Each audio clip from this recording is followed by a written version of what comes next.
L'1 d'octubre de 1975, 200.000 persones es manifesten a la plaça de Oriente de Madrid. És la resposta del règim franquista a les nombroses crítiques internacionals rebudes recentment. ¡Viva España! ¡Viva España! ¡El país que sea, coño! ¡Viva España! ¡Fuera Europa, hijos de puta! ¡Coño! El dictador Franco ja està greument malalt, però això no li ha impedit fa només un mes firmar 5 sentències de mort. 2 militants d'ETA i 3 del FRAP, un grup d'extrema esquerra, han estat afusellats. Les execucions han provocat el rebuig unànime d'Europa. Todo lo que en España y en Europa se ha armado obedece a una conspiración masónica y izquierdista en la clase política, en contubernio con la subversión comunista terrorista en lo social, que a nosotros nos honra, a ellos les envilece. ¡Arriba España!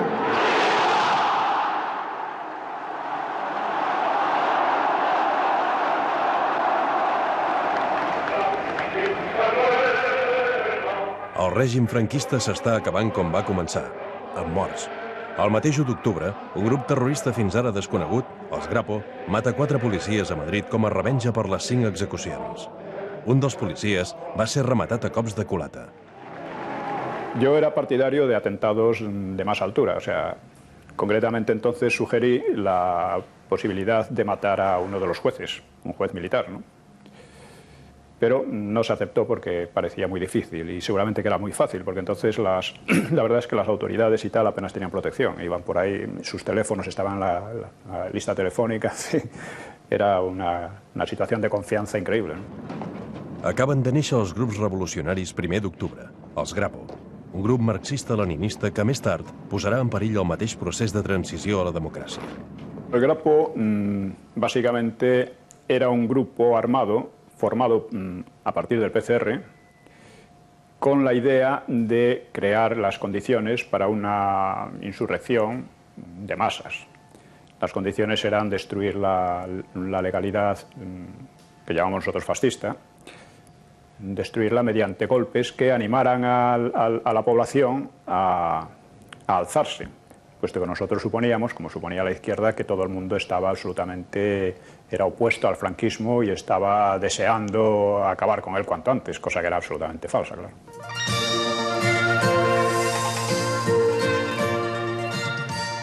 Españoles, Franco ha muerto. El 20 de novembre de 1975, Franco va morir de mort natural 39 anys després d'encapçalar l'alçament militar que va provocar la Guerra Civil. He tenido un gran disgusto, una pena terrible. He llorado como si hubiera sido mi marido. De corazón, ¿eh? No de decir de papel, es corazón. Porque después de Dios Franco, por lo menos ahora, mire usted.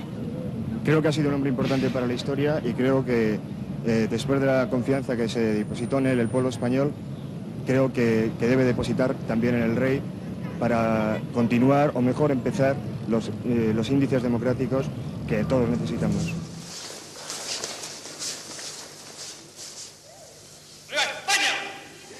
Per la capella ardent instal·lada al Palau Reial de Madrid hi van passar nombroses persones. Però pocs dirigents internacionals van assistir al seu funeral.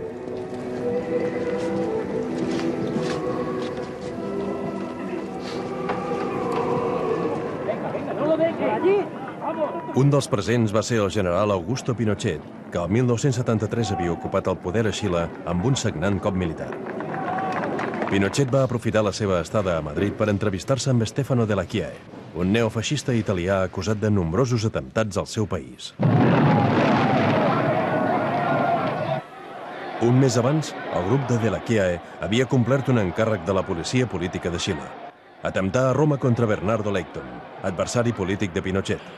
Della Chiae vivia a Espanya protegit pels serveis secrets, amb els quals col·laborava i continuarà col·laborant.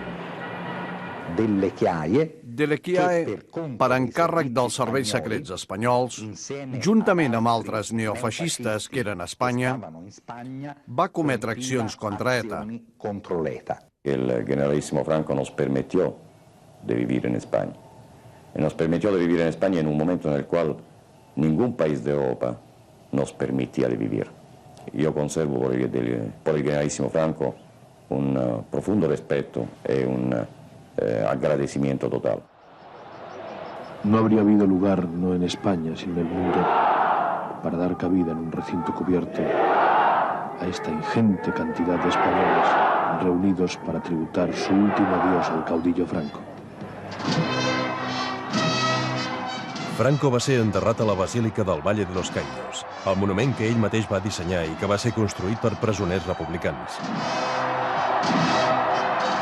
Per molts dels seus partidaris, la mort de Francisco Franco obre interrogants sobre el futur.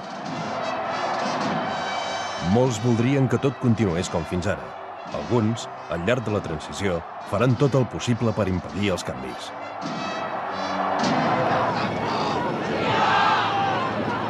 Como terminó la misa que ofició el cardenal don Marcelo González por el eterno descanso del alma del caudillo. Al terminar yo me honro con la amistad y creo que el afecto recíproco. Con el cardenal le dije, señor cardenal, digo, ahora van a enterrar a Franco en el Valle de los Caídos, mañana empezarán a enterrar su obra. Creo que la predicción se ha cumplido.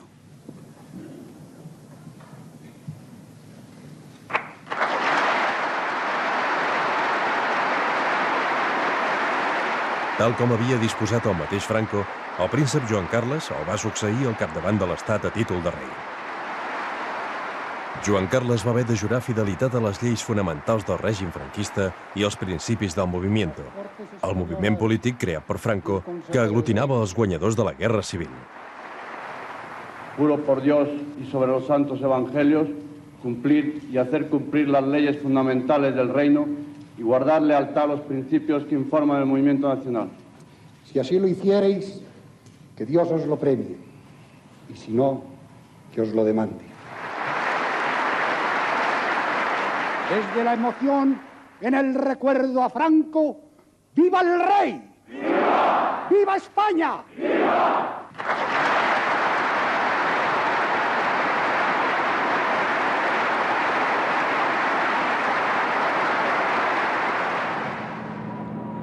Els ministres del primer govern de la monarquia, amb Carlos Arias de president, es divideixen entre conservadors i reformistes. El ministre de Governació i vicepresident del govern, Manuel Fraga, és reformista. Fraga és partidari d'arribar a la democràcia reformant les institucions del règim franquista. El seu objectiu, però, és fer-ho dins d'un ordre.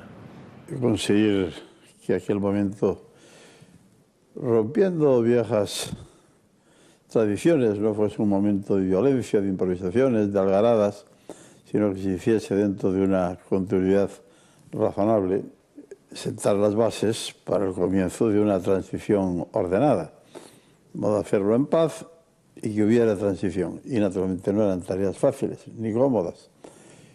Y bueno, duraron 7 meses, pero fueron muy interesantes. ¡Compañeros! ¡Viva la clase obrera! ¡Viva! Aquell hivern, la conflictivitat laboral és molt alta. La crisi del petroli ha arribat a Espanya. No vayáis a trabajar, deja quieta la herramienta, que es la... Malgrat que les vagues, les manifestacions i les reunions continuen prohibides i hi ha mobilitzacions per tot l'Estat, el govern militaritza Correus i la Renfe i soldats vigilats per la Guàrdia Civil condueixen el metro a Madrid. A les reivindicacions laborals se'ls afegeixen demandes de democratització i d'amnistia per als presos polítics. Però els mètodes per reprimir les lluites socials continuen sent els mateixos que durant la dictadura. L'11 de desembre, durant una jornada de lluita del sector de la construcció a Santa Coloma de Gramenet, la Guàrdia Civil de Badalona deté Francisco Tellez, un obrer acusat de ser membre de comissions obreres i del SUC. El van interrogar durant 3 dies. Va acabar a cures intensives de l'Hospital Clínic de Barcelona, on va estar ingressat un mes amb insuficiència renal aguda. Llegaron a tenerme horas con las manos las manos así, con los dedos así en la pared, 1 metro separado los pies de eso, y solo aguantándome con eso. Y cada vez que iba y me apoyaba, palos y palos aquí. El teniente dándome con una regla aquí, un puñetazo aquí con la regla, una regla que tenía, dándome golpes, que yo llegué hasta con las manos esposadas atrás, y yo llegué a perder el conocimiento.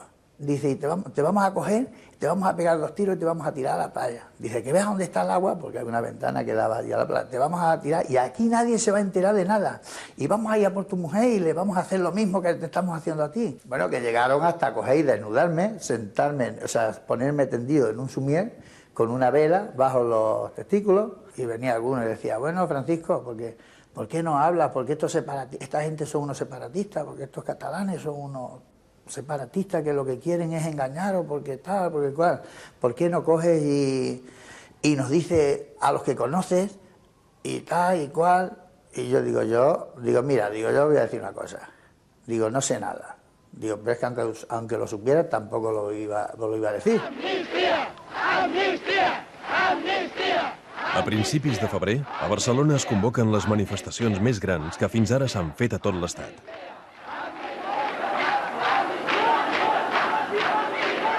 Va un grupo bastante numeroso y llevan pancartas pidiendo amnistía, van voceando amnistía, amnistía, policía.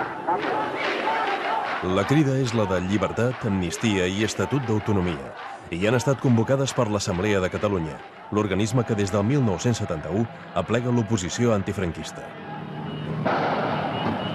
Ya hemos procedido aquí a disolver a un grupo bastante fuerte que podría oscilar entre los 1000 hombres, pero nos han recibido con piedras que ya llevan en el bolsillo y nos han roto algunas rejillas de los coches y tenemos algunos pequeños lesionados de la fuerza, pero sin importancia.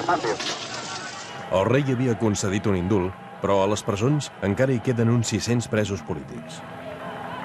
El señor Tejero comunica que uno de los componentes se encuentra quedando a una pedra en los testículos, se encuentra muy mal. Dígame qué procede, cambio. Pasa rápidamente el dispensario de Sepúlveda, que está cerca, y proceda a la curación y al diagnóstico correspondiente. A ver qué les... El govern no autoritza les manifestacions i la policia les reprimeix amb duresa. Hi ha ferits i els detinguts pateixen maltractaments a les comissaries. Nos han puesto el coche perdido, porque nos han tirado muchas piedras. Hemos tenido que proceder a hacer 4 o 5 disparos de arma de fuego. Cambio. Uns dies més tard, a Sabadell, l'actuació de la policia durant una manifestació en defensa de l'ensenyament públic causa la mort d'un professor i la pèrdua d'un ull a un jove de 16 anys per l'impacte d'una pilota de goma. L'actuació policial provoca 5 dies de vaga general que paralitzen tot Sabadell.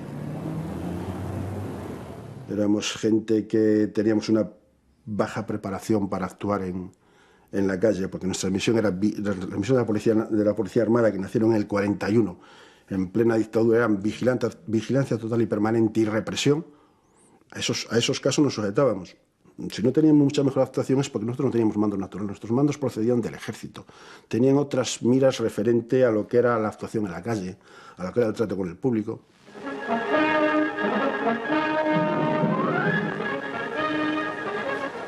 La vaga general de Sabadell va coincidir amb la visita dels Reis a Catalunya.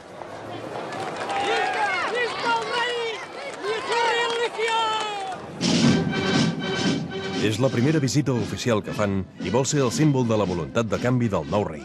Catalunya pot aportar a aquesta gran tasca comuna una contribució essencial i que no té preu. L'afecció dels catalans a la llibertat és llegendària i sovint ha estat fins i tot heroica. Visca Catalunya! Visca Espanya! Però la voluntat de canvi del rei és vista amb desconfiança per l'oposició i amb poc entusiasme pel mateix president del govern, Carlos Arias, i per molts jerarques de l'anterior règim que continuen en el poder. El setmanari econòmic Doblón publica aquell mes una informació sobre canvis en la Guàrdia Civil. La firma Rafael Idáñez, pseudònim del director de la revista José Antonio Martínez Soler. L'article informa de les maniobres que està fent el director de la Guàrdia Civil, el general ultraconservador Ángel Campano, per apartar dels llocs clau de la institució els comandaments més favorables a la democràcia. Martínez Soler no tarda a comprovar les conseqüències d'aquesta informació.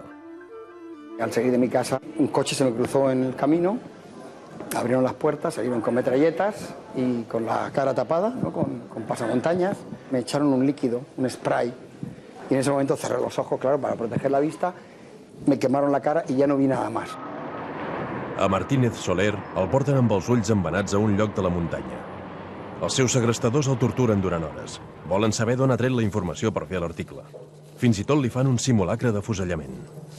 Me quitaron el espadadrapo por primera vez empecé a ver, ¿no?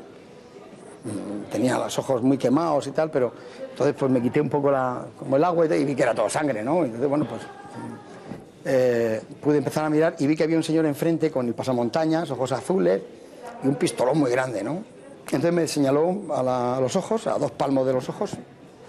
Me dijo, bueno, esta es la última ocasión que tienes. Como comprenderás, con estas señales no te vamos a dejar aquí vivos sin llevarnos nada a cambio. Si nos dices los nombres de las fuentes que te han dado esa información, pues te dejamos libre y vivo, y si no, pues aquí te quedas. Aquí te liquidamos, voy a contar hasta 3 y disparo. Y lo único que pensé entre el 2 y el 3, cuando él contaba 2 y 3 para disparar, mientras le miraba los ojos fijamente, era, vaya forma de morir, ¿no? Ahora que soy dueño de una parcela, ¿no? Y en el de 3, lo que noté es que los de atrás, con las culatas de la metralleta, me estuvieron pegando en la espalda. Yo estaba sentado en el suelo, entre la nieve y el agua, y ahí estaba muy contento, porque dije, bueno, me están pegando, pero estoy vivo, ¿no? Ya más no pueden hacer, ¿no? O sea, que yo creo que ya se han dado cuenta que no lo sé. Finalment, després de 7 hores de tortures, el van deixar anar. El seu cas va mobilitzar la professió periodística i durant un temps va rebre protecció policial.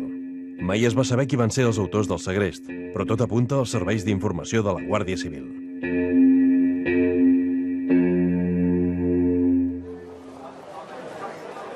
El mes de març, una protesta obrera a Vitòria acabarà en tragèdia. Des de fa 2 mesos, els obrers de les principals empreses de la ciutat estan en vaga. Se decidió hacer una especie de plataforma común, con una serie de reivindicaciones inocentes. Inocentes, que era pues 5.000 pesetas de aumento, igual para todos, porque había mucha división, los escalafones dentro de las fábricas, etc. Pedir la jubilación a los 60 años, pedir que hubiera seguridad social cuando caías de baja por enfermedad, etc. Los puntos eran muy inocentes y muy comunes, que no asustaven a nadie. Els empresaris es neguen a acceptar les peticions dels treballadors i es trenquen les negociacions. Les empreses tanquen. Els treballadors rebutgen negociar a través del sindicat vertical, el franquista, l'únic legal, i s'inicia un procés assembleari. Cada dia es fan assemblees i les comissions representatives dels treballadors traslladen les decisions de l'assemblea als empresaris. A més, cada dia hi ha manifestacions i es fan detencions. Después de 2 meses de lucha también se plantea ya el conflicto político muy claro, es decir, que se luchaba por libertades, porque ya habíamos perdido todo lo que pedíamos, es decir, que ya no era... Los objetivos económicos ya quedaban a unos lados, ya habíamos perdido mucho más en 2 meses de todo lo que podíamos conseguir con el convenio, etcétera. Pero ya era diríamos un poder de poder a poder. Los trabajadores tenían que ser respetados y la clase obrera tenía algo que decir, ¿no? Y yo creo que eso es lo que asusta al poder. Y es lo que explica esa represión tan grande que se viene, ¿no? El dia 3 de març és jornada de lluita. A les 5 de la tarda, 4.000 persones es reuneixen en assemblea a l'interior de l'església de San Francisco. La policia rep l'ordre de desallotjar. Procedan a desalojar la iglesia, a cambio. Lo desalojan por las buenas, si no, a palo limpio, cambio. Y ya hemos estado dentro, pero esto está muy malo. Si no vamos a tener que poner las armas de fuego, cambio. Está repleta de tíos. Entonces, por las afueras tenemos rodeados de personal. Vamos a tener que emplear las armas, cambio. Gasear la iglesia, cambio. Entró la policía con un pañuelo blanco y se les invitó por el micrófono a que dejaran las armas fuera y entraran a dialogar. La respuesta de ellos fue entrar con bombas de humo. La primera cayó en un confesionario y luego siguieron lloviendo bombas y bombas. Vamos a tener que usar las armas, seguro además, ¿eh? Pero vamos a ver, ¿estáis cargando o qué? Cambio. Vamos a comunicar a V0 que aquí estamos y esto es una batalla campal. Cambio. La gente que estaba afuera, al ver que nos estábamos asfixiando,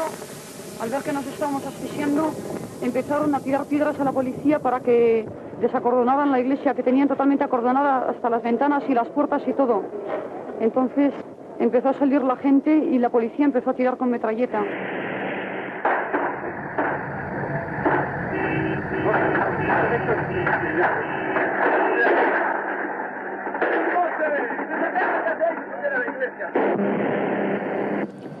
A ver ese fuego que ha sido al aire, cambio. Esta es la guerra en pleno, se nos está terminando la munición, las granadas y nos están liando a piedras que no es posible defenderse con ellos. Estaba preguntando si había heridos, cambio. De momento de los nuestros no hay ninguno. Cambio. Nosotros salimos saltando tapias y de todo, medio asfixiados. La gente que salía, que la llevaban en brazos porque no se tenía de pie, le golpeaban con las porras y a un señor le dieron con porras eléctricas. ¿Qué tal está el asunto ahora por ahí? ¿Cambio? Se puede figurar, después de tirar igual mil tiros, pues, y romper toda la iglesia de San Francisco, pues hazme contar cómo está toda la calle, está todo, cambio. Plaza Salinas, que hemos contribuido a la paliza más grande de la historia, cambio. Por cierto, aquí ha habido una masacre, cambio. De acuerdo, cambio. Oye, pero de verdad una masacre, Pedro Martínez Ocio i Romualdo Barroso, de 19 anys, van morir metrallats quan sortien de l'església. Francisco Aznar, de 17 anys, d'un tret al cap. Uns dies més tard van morir, també pels trets disparats per la policia, José Castillo i Bienvenido Pereda. La intervenció policial ha provocat 5 morts i més de 100 ferits, la majoria de bala. El ministre de Governació, Manuel Fraga, era de viatge a Alemanya. El seu substitut era Adolfo Suárez. No puede decirse que la actuación fuera excesiva en aquellos momentos.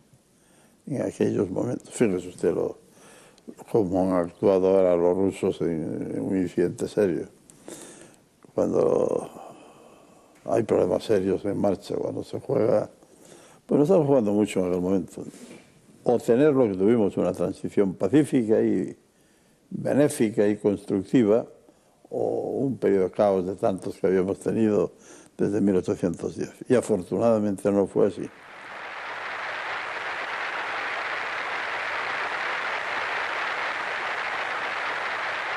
El funeral pels morts és concelebrat a la Catedral de Vitòria pel bisbe i 80 capellans. Els segueixen més de 80.000 persones. No es lícito matar así. Para estas muertes creemos que no se puede encontrar justificación. Després de l'homilia parla un dels líders de la vaga, Jesús Fernández Naves, un excapellà obrer. Todos comprendemos el profundo dolor que no se puede explicar que tienen que sufrir los familiares de estos compañeros. Pero también queremos decirles que estos son hermanos nuestros. Estos muertos son nuestros. Son de todo el pueblo de Vitoria. Es probable que no seáis las últimas víctimas de una sociedad injusta y podrida, pero nosotros cogeremos la antorcha que ahora dejáis y seguiremos camino adelante hasta la meta.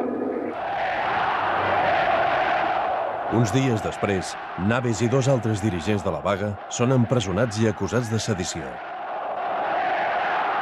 Seran amnistiats uns mesos més tard.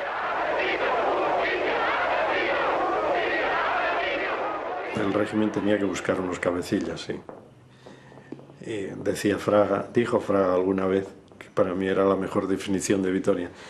En Vitoria se estaba formando por gente escuras y tal, y por gente militantes. Se estaba formando una especie de pequeño soviet y aquello había que extirparlo. Yo nada más volver de Alemania, en un viaje que estaba entonces, me fui allí y, entre otras cosas, me traje para Madrid los 3 o 4 que enredaban y aquello se calmó inmediatamente. L'endemà del funeral, el ministre de Governació, Manuel Fraga, i el ministre de Relacions Sindicals, Rodolfo Martín Villa, visiten els ferits. Las familias de los heridos nos recibieron increpándonos y diciéndonos si es que íbamos a rematar a los heridos. La solidaritat amb Vitòria provoca més morts. A Basauri, la Guàrdia Civil mata un jove de 18 anys quan anava a una assemblea convocada per Vitòria. A Tarragona, durant una manifestació, mor un altre jove en caure d'un terrat quan el perseguia la policia. El cas de l'actuació policial a Vitòria va ser sobresegut per la justícia militar. Cap agent va ser processat.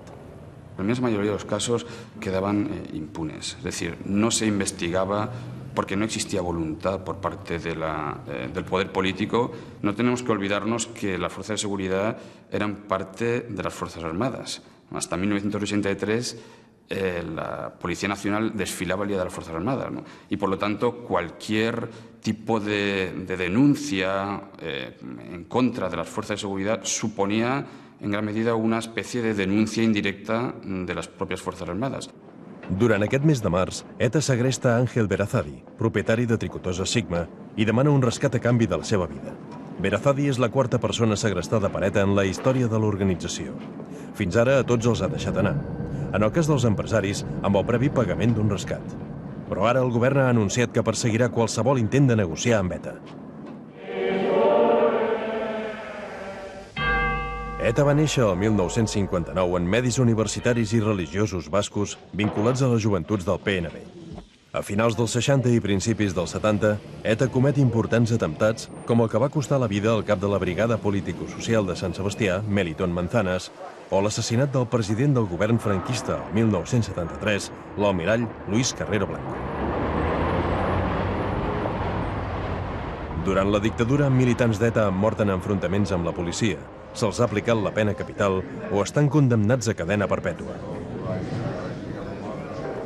La major part de presos polítics a Espanya estan vinculats a ETA. ETA durante el franquismo, y en gran medida gracias a los errores del franquismo y del Servicio de Inteligencia de Carrero Blanco, el CSD, tuvo un protagonismo muy grande en la erosión del franquismo y que se ganó muchas simpatías en el resto de España y en el mundo de la izquierda y en toda Europa. Y en cierta manera ETA sobrevive gracias a la legitimidad que consiguió en su lucha contra el franquismo. Durant el franquisme, ETA mata 45 persones. Des de la mort de Franco fins al segrest de l'empresari Ángel Berazadi, en només 4 mesos ja n'ha mort 5. Des del 74, ETA està dividida en dues branques. La político-militar, favorable a compaginar la lluita armada amb la pràctica política, i la militar, que només preveu la via armada. Amb la mort de Franco, la crisi s'aguditza. Es un momento de dudas y de enfrentamiento en el seno de lo que había sido ETA hasta la fecha, con situaciones un poco contradictorias. Personas que durante la época de Franco consideraban un error político la lucha armada, cuando muere Franco consideran que la lucha armada es más necesaria que nunca y además que la misma democracia va a dar facilidades para la lucha armada. Y personas que habíamos estado en la época de Franco con la lucha armada empezamos a pensar que la lucha armada es políticamente inútil, moralmente gratuita y que por lo tanto a poca esperanza que te diera la apertura del régimen hacia la democracia había que participar en ella. Ángel Berazadi va aparèixer mort un mes després de ser segrestat. És el primer empresari assassinat per ETA. L'han mort els Berezis, els comandos especials d'ETA político-militar, que acabaran integrant-se a ETA militar. El asesinato se produce por una diferencia económica muy pequeña, lo que me permite sospechar que Berazadi se convierte en un chivo expiatorio de los problemas internos que tiene ETA. El asesinato de Berazadi es un gesto hecho por los más radicales de ETA para evitar el acercamiento de sectores de ETA hacia la vida política normalizada que empieza a producirse. Després de l'assassinat de Berazadi, Fraga reitera en un comunicat la decisió del govern de seguir prohibint el pagament de rescats. El gobierno asume plenamente la responsabilidad de sus decisiones. Sepan también los terroristas que, puesto que quieren la guerra, la tendrán, y con todas las consecuencias. El Estado la hará civilizadamente, pero de modo eficaz e implacable. La seguridad de las personas no es negociable, y un Estado de Derecho no puede someter a transacción los fundamentos de la convivencia ciudadana, frente a quienes están dispuestos a matar, y han matado, a sangre fría y por dinero, para poder llegar a recursos que en posteriores acciones criminales llevarían nuevamente el luto a otros hogares vascos. Però la prohibició de pagar rescats es compleix poques vegades. El mateix govern l'hauria incomplert 3 anys més tard, quan ETA va segrestar el diputat centrista Javier Rupérez. Todos han pagado. Todos los secuestros ETA ha sacado dinero, en todos. Y claro, cuando llegó Rupérez, el gobierno pagó. Pero el gobierno lo había prohibido, ¿no? Que había prohibido eso, pagó. Y lo sacaron del partido, de no sé dónde, incluso me parece que de Televisión Española, que era al fondo donde había. 6 mesos després de la mort de Franco, els seus nostàlgics celebren un funeral al Valle de los Caídos. Hi assisteixen 7.000 persones. Hi ha sectors de l'Església, l'exèrcit i els aparells de l'Estat que es mostren obertament en contra de la reforma. A aquests sectors se'ls coneix com el búnquer. Dije yo en un acto público, señores, pues sí, señor, en el búnker, pero yo prefiero estar en el búnker, no como ustedes que están en la alcantarilla, y se acabó el asunto. Golpean banderas victoriosas al paso alegre de la paz. I després, qui hi havia darrere dels assassinats de Montejurra i Atocha?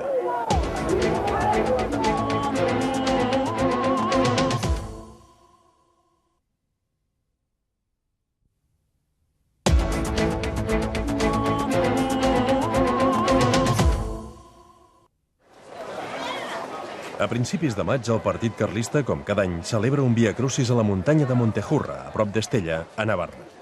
Malgrat els seus orígens reaccionaris, el Partit Carlista és present en totes les organitzacions unitàries d'oposició i defensa el socialisme autogestionari i l'autodeterminació dels pobles. El seu cap és Carles Hug de Borbó, pretendent del tron d'Espanya. Però aquell any el seu germà Sixte de Borbó i els seus partidaris ultradretans han decidit reconquerir l'acte per la seva causa, la tradicionalista, aliada del franquisme des de la Guerra Civil. Uns dies abans de la celebració, per Estella es veuen ultradretans espanyols i neofeixistes estrangers fent ostentació de les seves armes. Entre ells hi ha el francès Jean-Pierre Cherit, que més tard formaria part dels GAL, i l'italià Stefano Della Chiae, col·laborador i protegit dels serveis secrets espanyols. Yo estuve denunciando en el gobernador civil, bueno, pues que había rumores de que el hostal Irache estaba con gente armada, que andaban y pasaban delante de la Guardia Civil como Pedro por su casa, que pedíamos protección, que decían, no, tengo órdenes de no hacer nada, pero bueno, hacer nada. Yo no pido que haga, pero que impida que nos hagan. Antonio María Oriol i Urquijo, president del Consell d'Estat i notable tradicionalista, també és present a Montejurra. Està instal·lat a l'hostal Irache, on també s'allotgen altres ultradretans. Y le pidió al encargado del hotel, le pidió Oriol permiso para hablar. Y estuvo en comunicación constante telefónica con el general Campano, que era el director general de la Guardia Civil.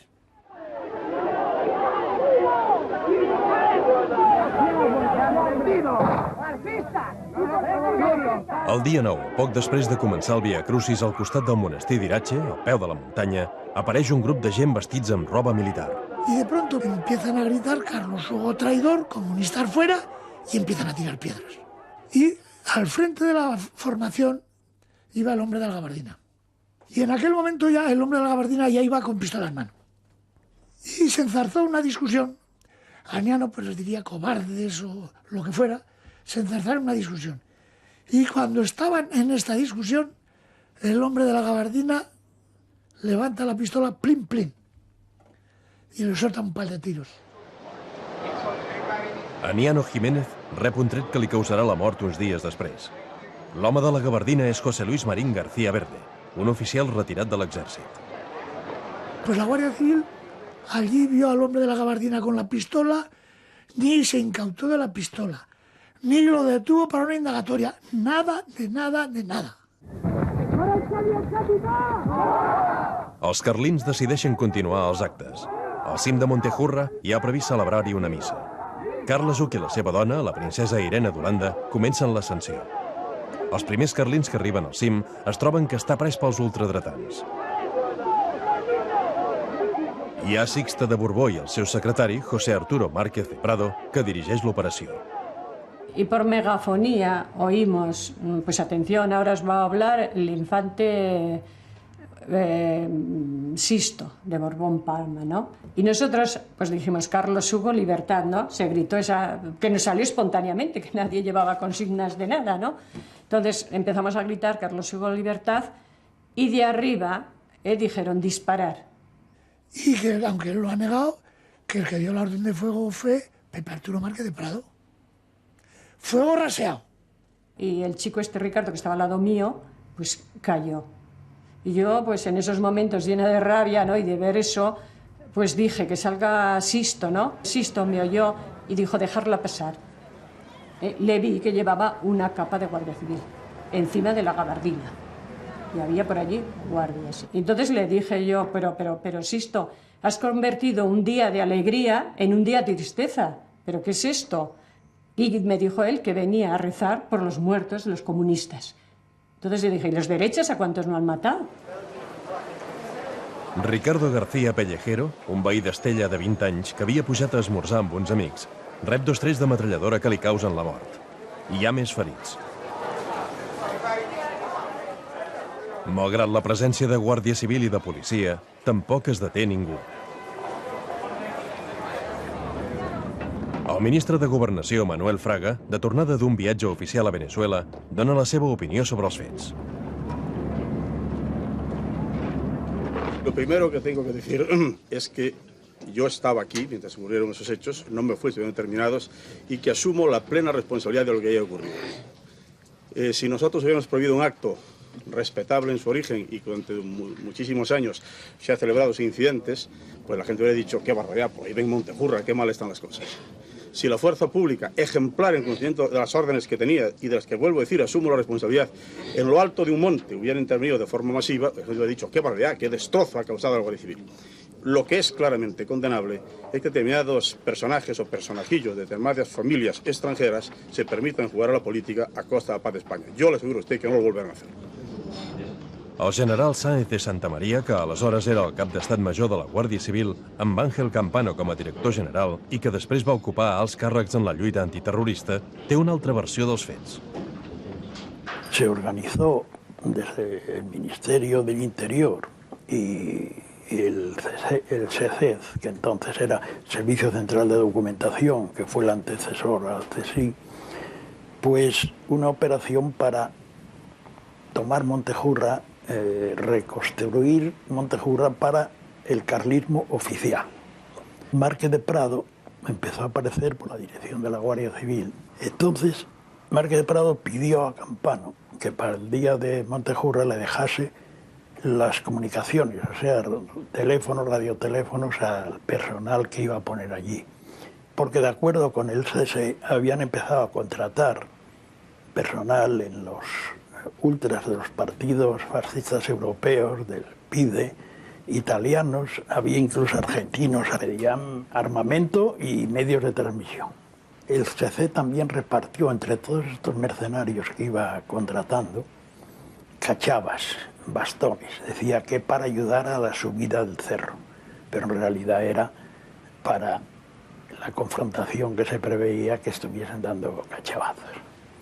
Vi que se montaba la operación, yo me opuse y aconsejé a Campano de que no podía dejarse los elementos de la Guardia Civil, los medios de transmisión de la Guardia Civil los llevan los guardias civiles, no se pueden dejar medios de fuerzas y cuerpos de seguridad del Estado a personal civil y que los manejasen ellos. No me gusta opinar sobre las palabras de señor Santamarina porque le he visto cambiar tantas veces de posición y de opinión que prefiero no comentarlo. José Arturo Márquez de Prado i José Luis Marín García Verde van ser detinguts gràcies a les proves aportades al jutge pel partit carlista. Però 7 mesos més tard se'ls va aplicar l'amnistia. Sixte de Borbó va ser expulsat d'Espanya justament quan el jutge l'anava a interrogar. Les investigacions no van anar més enllà. El partit carlista no es va refer mai més. Y lo de siempre, bueno, ¿y esto a quién aprovechaba?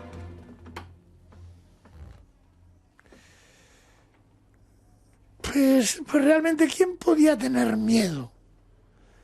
Lo mismo en esto que después en no legalizarnos. Pues que lanzáramos a la arena política la cuestión que no era nuestra intención, de una dinastía distinta. Y muerto el perro se acabó la rabia y dice, oye, pues a estos los apartamos de este momento. Creo que Montejurra, la presencia de Montejurra sea legítima. Legítima e ya lo he dicho en otra ocasión, si estuviera otra Montejurra, si tuviera la possibilità estaria allà. L'estat espanyol no ha reconegut els morts de Montejurra com a víctimes del terrorisme. Creu que els assassins no formaven una banda armada i no eren terroristes. En canvi, el 1992, Una sentència d'un tribunal de Milà sobre el terrorisme neofeixista d'Ordine Nuovo afirmava que el grup de Delle Chiaie va actuar com a estructura armada a Montejurra i que va rebre armes de la Guàrdia Civil. La sentència també diu que Montejurra no va ser l'única col·laboració dels italians amb els aparells de l'estat espanyol. Esta acción, si vemos cómo se constituyó, pues tenía elementos de partidos políticos, Fuerza Nueva, Guerrilleros de Cristo Rey, mercenarios ultraderechistas, y todo esto formaba un entramado que luego fueron los que, con esas mismas organizaciones, llevaron a cabo toda la lucha contra ETA. Des del 1975, al sud de França i a Euskadi es cometen atemptats contra persones i propietats presumptament vinculades a ETA o al nacionalisme basc. Aquests atacs, que fins ara han causat un mort, diversos ferits i danys materials, són reivindicats per grups com el Batallón Vasco Espanyol i ATE, Antiterrorismo ETA.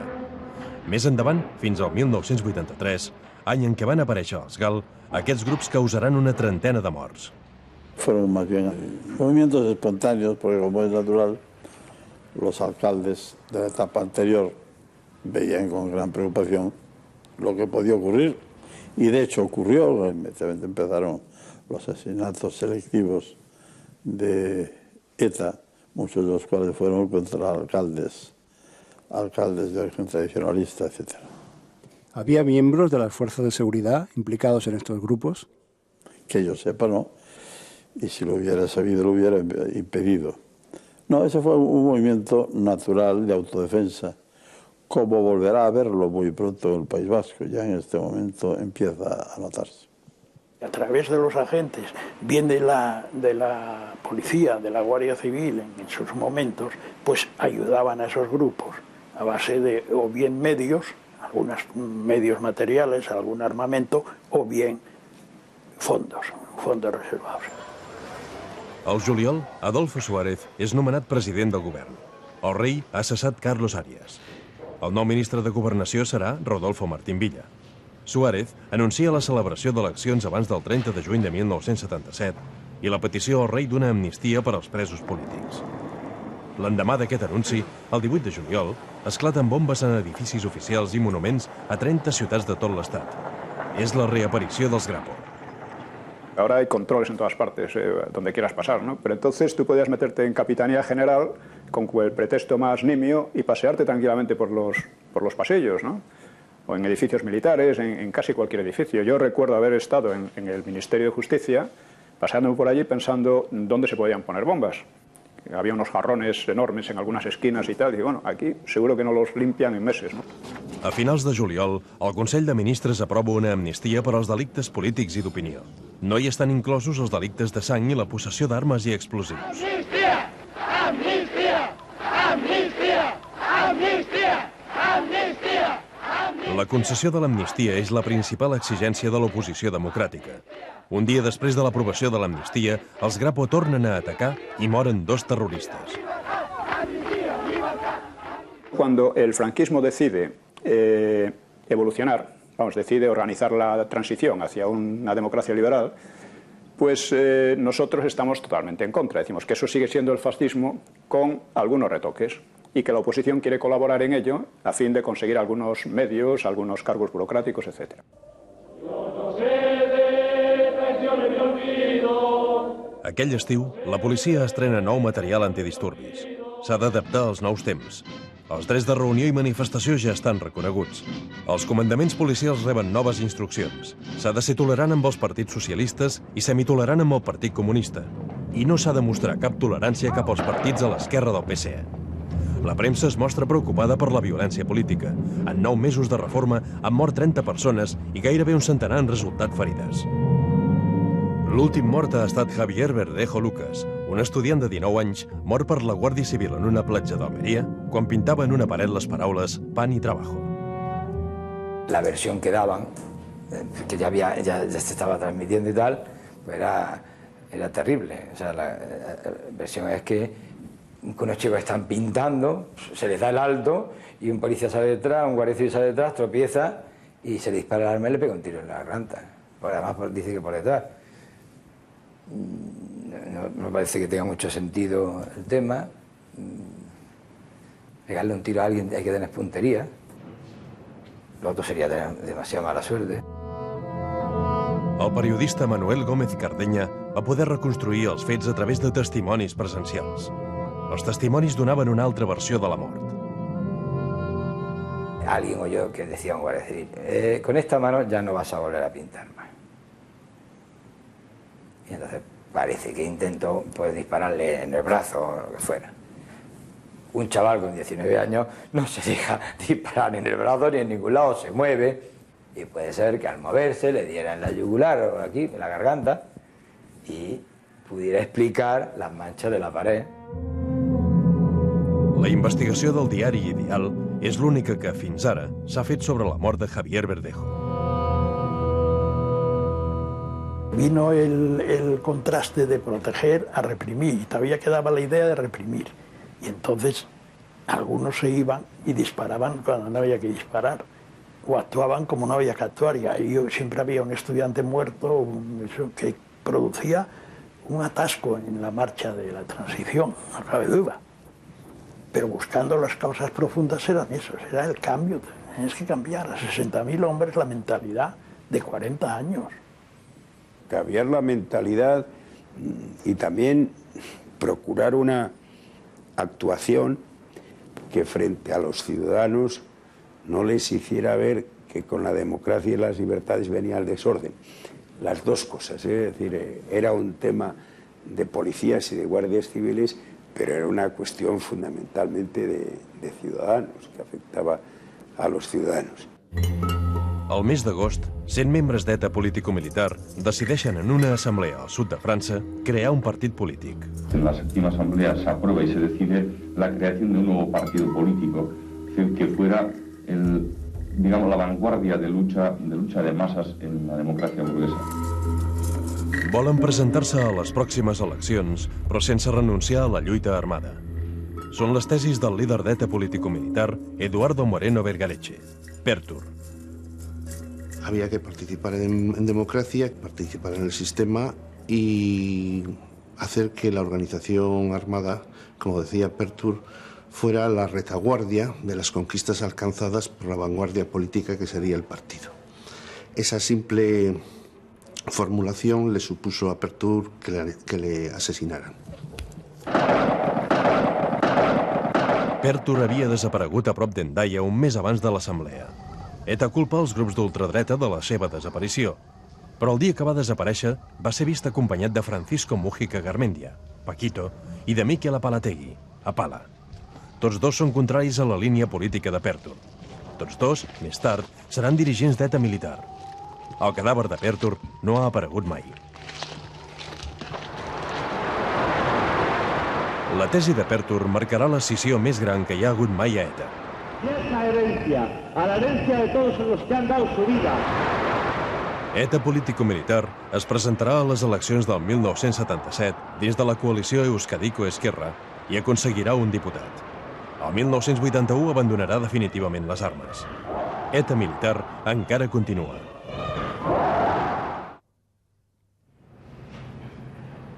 Al setembre del 1976, Adolfo Suárez explica la reforma política a la cúpula militar. Els militars no són gaire favorables al canvi. Tots els generals en actiu en aquell moment han ingressat a l'exèrcit durant la Guerra Civil. Empiezan lo que se llamaba ruido de sables y que teóricamente era que en las salas de bandera se hablaba y tal. No, los ruidos de sables en realidad procedían de los despachos de los altos mandos. Nos conocíamos todos y sabíamos cómo pensaban. Hubo muy pocos que pensasen que había que llegar a una democracia y que había que cambiar sistema totalmente. Sí, hubo ruido de sables, ciertamente, sí, pero los sables se quebraron, ¿comprende? El sable debe tenerse en la mano para utilizarle en situaciones extremas, ¿verdad? Pero cuando se saca de la vaina y se deja en un atril o en un escaparate, pues entonces vale para verlo, pero no se utiliza y por consiguiente es ineficaz. E incluso produce una reacción en contra porque cuando se ve que el sable no funciona, el enemigo te pega más fuerte. Uns dies més tard, dimiteix el general de Santiago, ministre de Defensa i vicepresident del govern. Dimiteix perquè està en contra de la futura legalització dels sindicats, que considera responsables de los desmanes cometidos en la zona roja. El substituirà el general Gutiérrez Mellado.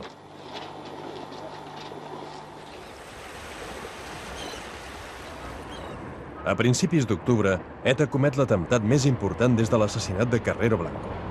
ETA metralla el president de la Diputació de Guipúscoa i conseller del Regne, José María Araluce, i els seus 4 escortes. El govern rep pressions per declarar l'estat d'excepció. Esa sería, al final, la idea que prevalecería en ETA militar. Es decir, se trataba fundamentalmente de condicionar el escenario político a través de crear una situación absolutamente irrespirable, ¿no?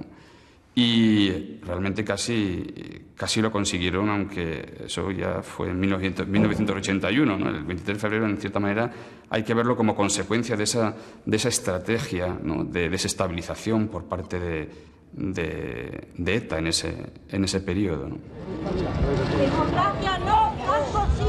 Adolfo Suárez és escridassat a la sortida del funeral que se celebra a Madrid per Araluce. Banderas victoriosas al paso El general Iniesta Cano, que s'ha manifestat públicament contra la reforma, és victorejat pels ultres.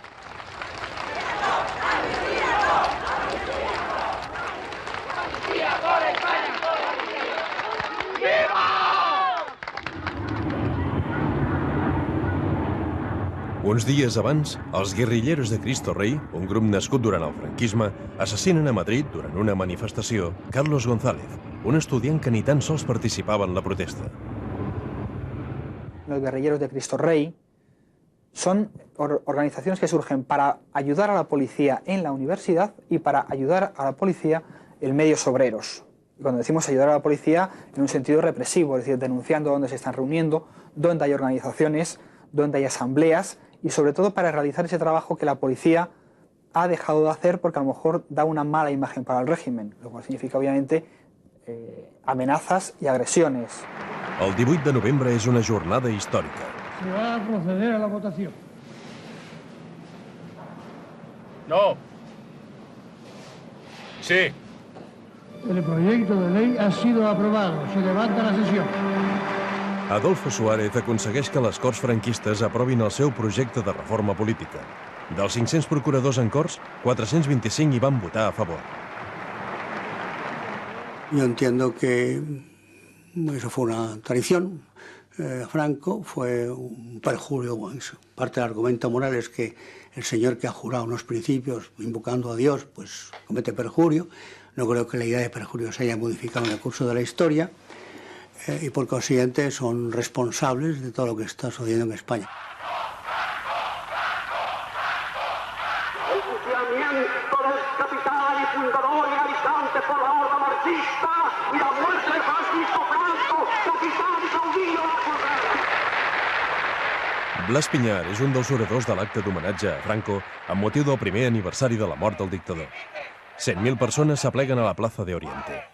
Blas Piñar, conseller del Movimiento per designació directa de Franco, líder de Fuerza Nueva, defensa com tota la ultradreta votar no en el referèndum que s'ha de celebrar al desembre sobre la reforma política. L'oposició propugna l'abstenció i els Grapo tornen a actuar.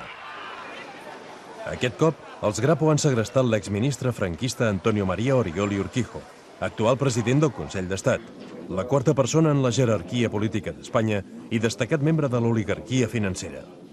A canvi de la seva vida, els Grapo demanen l'alliberament i el trasllat a Algèria de 15 presos polítics.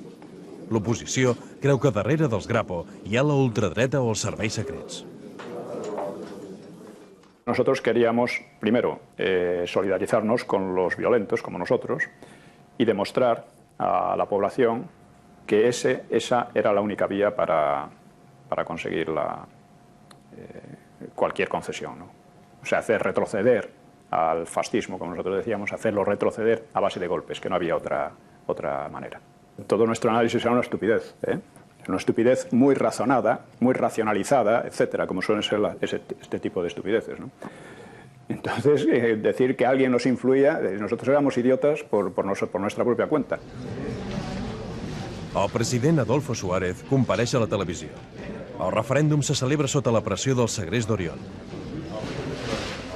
Ante esta criminal acción, como ante cualquier otra planteada como chantaje o coacción, este gobierno compromete su autoridad en impedir que la violencia consiga imponerse a un Estado de Derecho, que la intimidación trate de apoderarse de una sociedad que conquistó muy trabajosamente su paz. El govern aconsegueix guanyar el referèndum, però la tensió no baixa. En l'aniversari de l'assassinat de Carrero Blanco, el president de les Corts, Torquato Fernández Miranda, s'ha de refugiar a l'ambaixada nord-americana per evitar ser agredit pels ultras. Però el pitjor encara no ha arribat. La ley de reforma política ha tenido un apoyo mayoritario de los ciudadanos y quienes están en contra de la ley de reforma política, según dicen las urnas, son muy pocas personas. Por lo tanto, los sectores de ultraderecha están apostando ya por una salida no democràtica, és a dir, reventar el procés de transició. El 23 de gener se celebra una manifestació per l'amnistia a Madrid. En alguns ambients s'està a l'expectativa que passi alguna cosa greu. Aquell diumenge comença el que es coneixerà com la Setmana Tràgica de la Transició.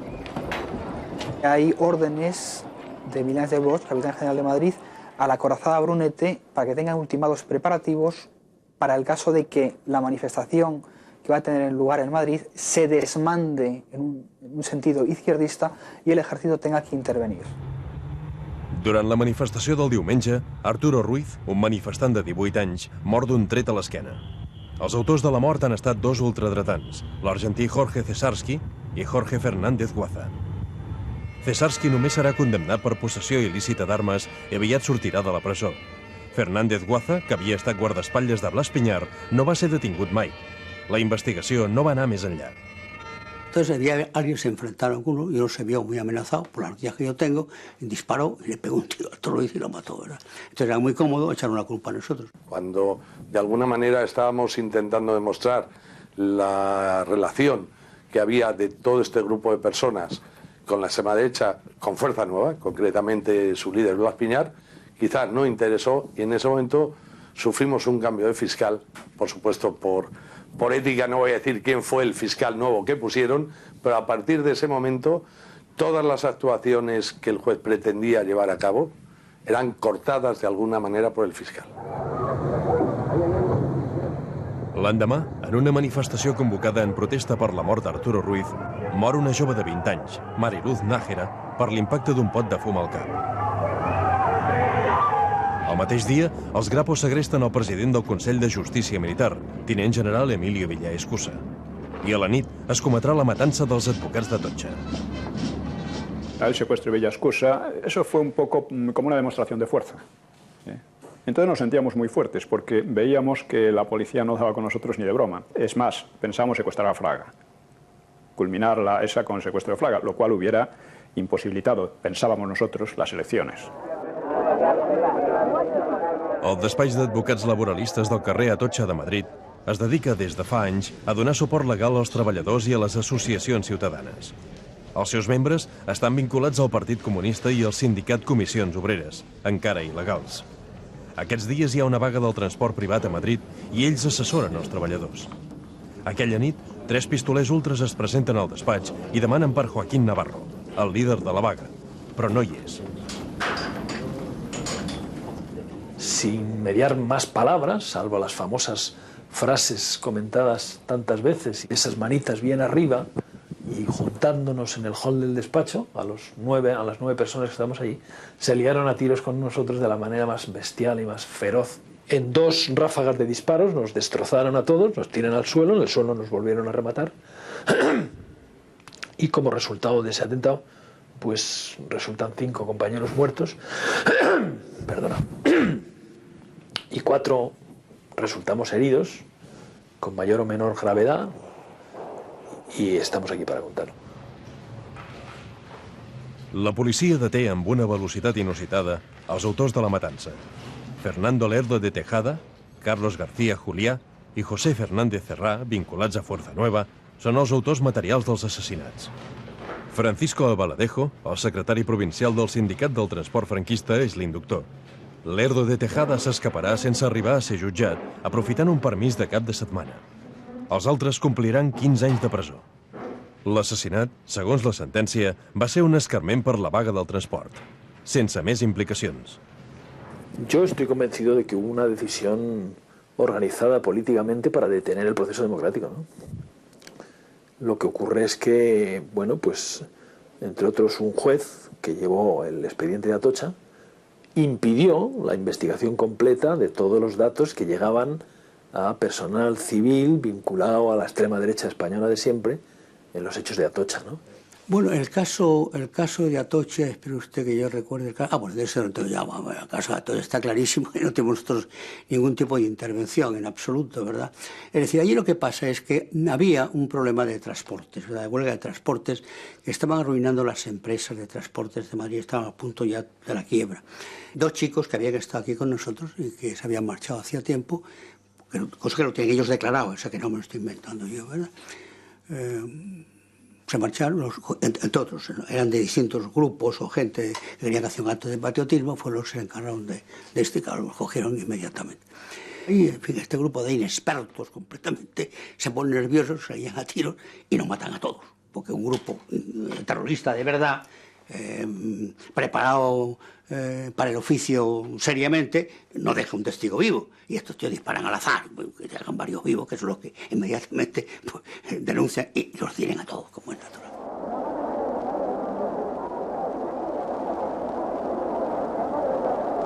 El funeral pels 5 advocats morts congrega milers de persones pels carrers de Madrid.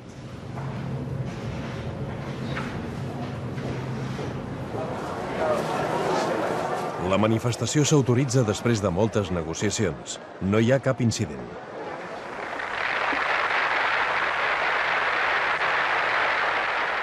Els fets d'aquella setmana fan que govern i oposició elaborin per primer cop un comunicat conjunt en què condemnen l'extremisme violent que pretén desestabilitzar la democràcia.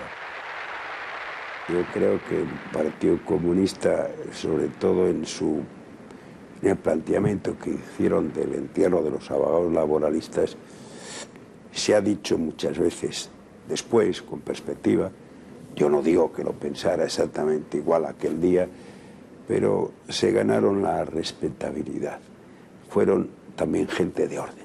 Fue el momento auroral de la democracia, ¿no? A partir de ahí es donde la oposición democrática realmente está dispuesta a abrir el camino para construir las condiciones que hagan posible la celebración de unas elecciones suficientemente libres en junio del 77. ¿No? Però un cop més, els Grapo tiben la corda. Aquella mateixa setmana assassinen 2 policies i un guàrdia civil a Madrid en resposta a la matança d'Atocha. La tensión llegó al máximo. Nosotros lo que buscábamos era echar por tierra la reforma, que quede claro. ¡Arriba España! ¡Viva! ¡Viva! ¡Nos ha matado el gobierno! La tensió es fa patent en el funeral dels 3 policies. ¡Parece mentira que ustedes digamos! ¡Parece mentira! ¡Y Franco levantado la cabeza! ¡Parece mentira! Se senten crits contra el govern. ¡Gobierno de división! Hi ha un enfrontament dialèctic entre el ministre de Defensa, Gutiérrez Mellado, i el capità de navili, Camilo Meléndez, que s'implicarà més tard en el 23F. Encima de la disciplina está el honor.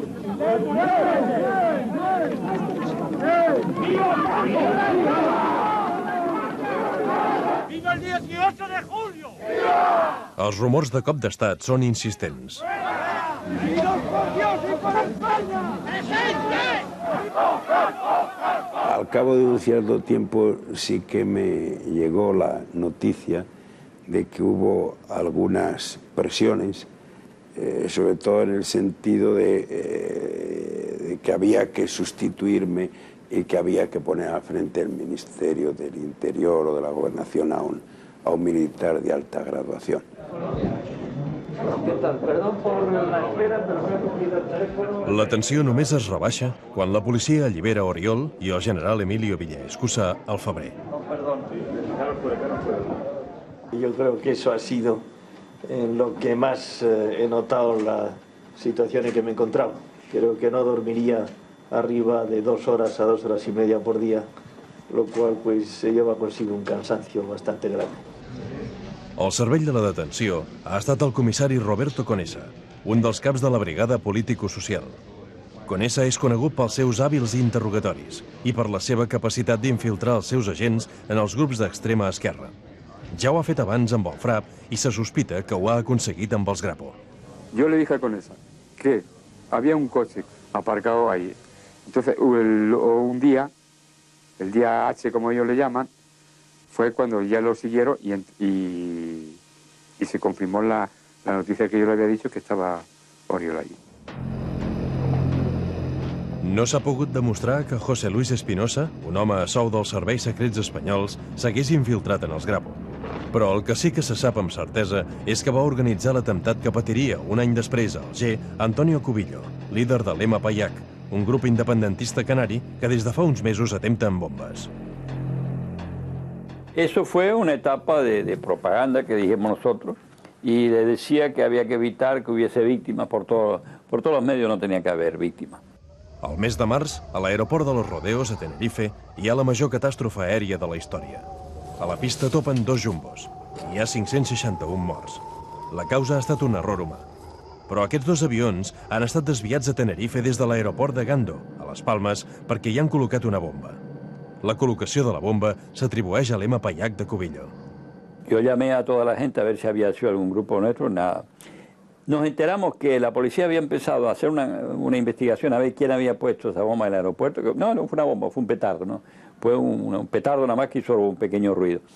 Y en un momento determinado, Martín Villa dio órdenes de que no se investigara más ese asunto. Después de esto, pues entonces se intenta acabar con Cubillo y montan una operación desde el Ministerio del Interior. El comisario Conesa, que era jefe de información, que era Martín Villa, le tenía en muy buena consideración, lo había hecho jefe de la comisaría de información, pues monta a través de un elemento que se llamaba Espinosa, monta una especie de operación para acabar con Cubillo, pero la montan fatal. El gobierno español lo que hace es enviar a unos asesinos para que me maten. Lo que pasa es que en el momento de que me tiraron las puñaladas, bueno, me dejaron inválido con muleta, me abrieron toda la barriga de arriba abajo y me tuve yo que meter incluso las tripas adentro. Me llevaron al hospital y llegué con 1,5 litros de sangre, pero bueno, me pudieron hacer una transfusión y me pude salvar. Entonces, eso se llama un acto de terrorismo de Estado. Juan Antonio Alfonso i José Luis Cortés, els 2 sicaris contractats per Espinosa, van ser detinguts immediatament per la policia algeriana i condemnats a mort. 7 anys després van ser indultats. L'any 1990 l'Audiència Nacional va condemnar José Luis Espinosa a 20 anys de presó per organitzar l'assassinat, però ja ha sortit en llibertat. En la sentència es diu que persones no determinades, però que pertanyien als serveis policials espanyols, van ser les que van decidir la desaparició de Cubillo. La verdad es que yo creo que quedó perfectamente demostrado que el Ministerio no había tenido nada que ver en ese tema. Entre otras cosas porque también, no porque ahora la cuestión parezca menor, nunca fue, digamos, el movimiento terrorista que al Ministerio del Interior, al Gobierno, preocupó, digamos, en la primera fila de las preocupaciones. Libertad, libertad, sin mira, libertad. El 15 de juny de 1977 es van celebrar les primeres eleccions democràtiques des de la Guerra Civil.